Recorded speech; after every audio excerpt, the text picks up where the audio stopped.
মানুষ যখন একা থাকে তখন সে নিজের কথা কম আর তার প্রিয় মানুষের কথাই বেশি ভাবে।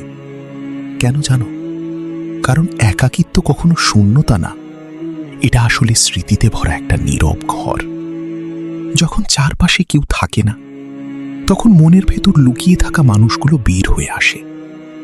যার সাথে তুমি সবচেয়ে বেশি সময় কাটিয়েছ, যাকে তুমি সবচেয়ে বেশি ভালোবেসেছ, সেই তখন তোমার সবচেয়ে কাছের মানুষ হয়ে যায়। তুমি তখন তার হাসি মনে করো, তার সাথে কাটানো ছোট ছোট মুহূর্ত মনে করো, এমনকি তার বলা ছোট্ট একটা কথাও তোমার মনে হাজার বার বাজে।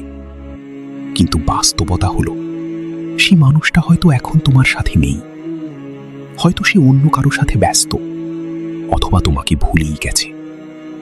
কিন্তু তুমি এখনো তার মধ্যেই আটকে আছো। একাকিত্ব সবচেয়ে বেশি কষ্ট দেয় তখন যখন তুমি কাউকে ভীষণভাবে মিস করো, কিন্তু তাকে বলার মতো কোনো অধিকার থাকে না। এই অনুভূতি শুধু যারা অনুভব করেছে তারাই বুঝবে। কিন্তু একটা কথা মনে রাখো, তুমি যাকে এতটা ভালোবাসো সে যদি তোমার না হয় তাহলে সেটা তোমার দোষ না। ভালোবাসা কখনো জোর করে পাওয়া যায় না। একদিন তুমি বুঝবে যে মানুষটা তোমাকে ছেড়ে গেছে সে তোমার জীবনের শেষ না, বরং সে তোমাকে শিখিয়ে গেছে কিভাবে নিজেকে ভালোবাসতে হয়।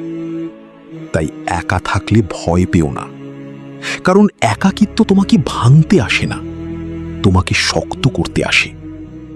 আর মনে রেখো, যে সত্যি তোমার সে কখনো তোমাকে একা রেখে যাবে না।